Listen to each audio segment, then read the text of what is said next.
Hello and a warm welcome to this beautiful day. And I hope that by now you have understood whatever has been taught to you, especially in the chapter Changing Cultural Traditions. So, in this chapter, we have been studying till now how Rome and Italy and many other small cities in Italy were developing, and they were becoming centers of art, architecture, music, and and they were like known as centers of learning. And how humanism took importance, and how it was taught in the schools and in universities. And we also learned something about the Arab contribution, about how they translated the works of Plato and Aristotle, and how these great works of these great philosophers could reach number of people, especially Europeans, during that time. Now, today we are going to study something about artists and realism. What was realism? And something about art and architecture too, which spread in Italy during the 13th, 14th, 15th, and the 16th century. Now, talking about artists and realism, जो formal education था उस ज़माने का, that was, I told you in the last lecture, that it was changing. Now, earlier people were only studying law and medicine, but later on they started studying different subjects, and art, architecture, and books that were printed about humanistic ideas, they spread far and wide and tried to change the mindset of the people. So सिर्फ लोगों के दिमाग में ये चीज़ नहीं आना शुरू हुई कि सिर्फ लॉ और मेडिसिन ही नहीं, और भी सब्जेक्ट्स हैं जिनको पढ़ के इंसान कुछ सीख सकता है या कुछ अलग कर सकता है. So that period, we can say, in the Roman culture was a period of great development, especially for the artists. Artists में sculptors, architectures, painters, ये लोग आते हैं, right? And पिछले चैप्टर में हम लोग ने ये भी पढ़ा था कि कैसे after the downfall of the Roman empire, it was life came to a standstill for some years, which were called the Dark Ages. But once those Dark Ages were gone, people started to do new things, learn new things, and try to experiment with what they could, whatever resources that were available to them. So we see that जो Romans थे, specially Italians थे, उन लोगों को ना जैसे life like figures का बहुत ज़्यादा, मतलब उनको कितना रियलिस्टिक आप बना सकते हैं, पोर्ट्रे कर सकते हैं स्टैचूज़ के फॉर्म में या पेंटिंग के फॉर्म में, उनको ये चीज़ का काफ़ी ज़्यादा इंटरेस्ट उनमें पैदा हुआ. And in the year 1416, there was a great artist by the name of Donatello, and he broke the ground by making life-like big, huge statues जो इतने रियल लगते थे कि उनका बॉडी स्ट्रक्चर, उनका बोन, उनकी eyes, nose, cheek bones, jaw line, वो इतना रियल लगता था कि ऐसा लगता था कोई इंसान को वहाँ बैठा रखा है स्टैचू के फॉर्म में. There were other artists also. Now these, जो उनका स्ट्रक्चर वगैरह जो इतना परफेक्ट आता था, उसका एक रीज़न भी था. How could they get such perfect features? Was that because they were helped by some scientists also. Now what did the scientists do? And these scientists had laboratories where they studied on or where they studied in medical schools, and in these laboratories they used to dissect the human bodies, right? So in the year there was this man called Andreas Vesalius, and he lived from 1514 to 1564. He was a Belgian professor, and he was the first one to dissect a body. So it was the beginning of physiology, right?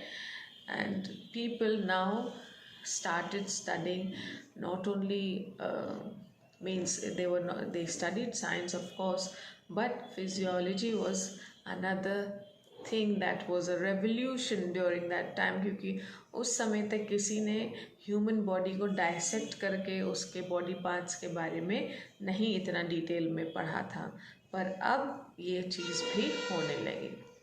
Another thing was that they started to gain knowledge about the subject geometry, क्योंकि जब वो statues बनाते थे या painting करते थे तो उनको थोड़ा सा मेजरमेंट्स का ख्याल रखना पड़ता था, या उनको quality of light, the pictures acquired, 3 dimensional figures, कैसे उनको कितना हम लोग रियल से रियल बना सकते हैं, ये उनमें जज्बा जागा.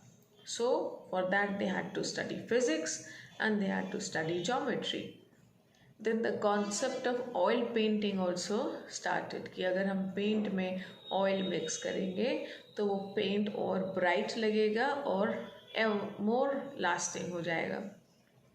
So of course they were definitely influenced by Chinese and Persian art, but the use of oil painting, the use of geometrical figures, the use of physics, the use of anatomy, ये सब चीज़ें थी जो कि उनकी art को और खूबसूरत और रियल बना रही थी. So now people started studying anatomy, geometry, physics, along with medicine, law, and other subjects, literature, language, and then that was the real sense of beauty. And this, when the people started they started to imagine and think how non-living objects could be made real, and they started working on how real could they make those objects, was called realism. Okay, and it continued till the 19th century. Then we study something about architecture, and Roman architecture is well known in the entire world, right? So by the 15th century we see that the popes had a very strong position. आपको मैंने पहले भी बताया था, Pope was the head of the Catholic Church, and he still lives in Vatican City, which is in Rome. So they started stressing on the point that the people around, or these people, the scholars or the people who are interested in studying, should study about Roman history. तो ये जो उन्होंने फिर जो archaeologists होते थे, जो खुदाई करके रुइंस निकाल के फिर उसके बारे में पढ़ते हैं और जानकारी लेते हैं, so they started encouraging them. So archaeology भी एक नया सब्जेक्ट था उस ज़माने में, और लोग उसमें भी इंटरेस्ट लेने लगे. And there were these artists and sculptors, they made beautiful paintings, they decorated many churches, और जिसमें जो cathedral church होता है, जो सबसे बड़ा चर्च है रोम का, बेसिलिका है सेंट पीटर्स की, उसमें है एक आर्टिस्ट थे माइकल जिसका नाम बहुत फेमस है.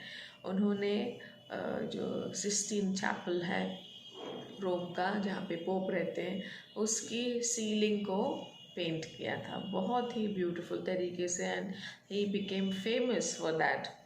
He's also made the sculpture by the name of Pieta, which is a statue of Jesus and Mary, and where Mother Mary is holding her son Jesus in her arms. And there was another one by the name of Filippo Brunelleschi. He lived from 1337 to 1446. And he was a great artist who made the Duomo, or the Dome of Florence, which is also a very important architectural feature of Italy. सो जब हम Italy जाते हैं तो वहाँ पे ऐसी बहुत सारी और बिल्कुल mind blowingly beautiful sculpture, statues, churches, paintings, you will see, and you could say that Rome became the birthplace of real art and architecture and sculpture and even music, right?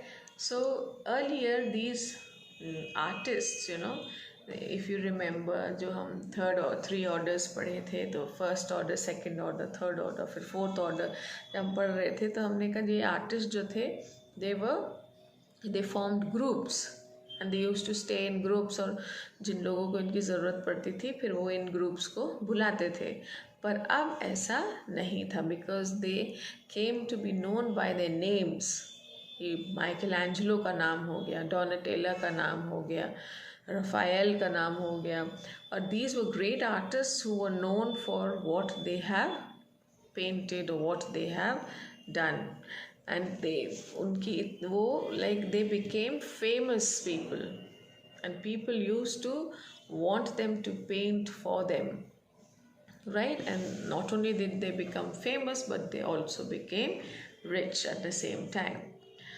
जिस तरीके से ये आर्ट, आर्किटेक्चर, स्कल्पचर और various other subjects फैल रहे थे या spread हो रहे थे, and why people were getting use to such kind of awareness, where they were interested in reading, they were interested in knowing more about what was happening around the world, is because of the print media that came into being. I wouldn't say media, the printed books that came into being at that time. तो पहले क्या होता था कि अगर लोगों को art, architecture या स्कल्पचर ये सब देखना का मन होता था तो लोग they would travel all the more to Italy to see these things. But जहाँ रिटन डॉक्यूमेंट्स की या रिटन बुक्स की बात आती है जो इन्हीं टॉपिक्स पे थी, तब लोगों को इटली आने की ज़रूरत नहीं थी, क्योंकि इटली ये बुक्स बाहर एक्सपोर्ट कर रहा था. और कैसे कर रहा था? क्योंकि now they had the knowledge about how to print books. Okay, so and for this they were definitely indebted to the Chinese, and of course Gutenberg, who made the first printing press. So Chinese people first started the printing technology. They taught the whole world about the printing technology. और फिर Gutenberg जो एक German थे, Johannes Gutenberg, he lived from 1400 to 1458. So he was one person who printed the first printed book. और first printed book है Bible, जिसकी 150 copies बनी थी इन द ईयर 1455. और वो प्रिंट होकर दैट वाज सोल्ड और that was sent to different places. Earlier जो ये होली बुक्स लिखने का काम होता था वो मंक्स का होता था. तो मंक्स यूज टू राइट, और एक बुक लिखने में उनको सालों साल लग जाते थे. और यहाँ पे उसने 150 बुक्स उसी टाइम लिमिट में प्रिंट करके दी. And that is how by the year 1500 we see many along not only the Bible, but there were other classical texts and books and documents and letters that started being printed, and how these books and letters from Italy were spread into the entire Europe, and all the people in Europe started reading those books. So that is how they came to know and learn about different philosophies, different forms of art, different forms of architecture, different forms of sculpture, and other subjects, literature, language, archaeology, history, geography, physics, geometry, maths. ये सारे subjects जिनके बारे में पहले लोगों को कोई ज्ञान नहीं था या नॉलेज नहीं थी या अवेयरनेस नहीं थी. It is because of these books that people started knowing about what actually knowledge was and how vast the the arena of knowledge was that the more they tried to take it, the more thirsty they were to get more. And the printed book started communicating or promoting new ideas. Okay, and this also made it possible. Then the interest of reading was inculcated in the people, and they started reading. और इसी की वजह से when we come later come to the 16th, 17th, 18th, 19th century, तो हम various revolutions देखते हैं that took place, and how democracy was formed in most of the places, and how the monarchical form of government came to an end in many places of Europe. It is because of this by reading the philosophy of these great men.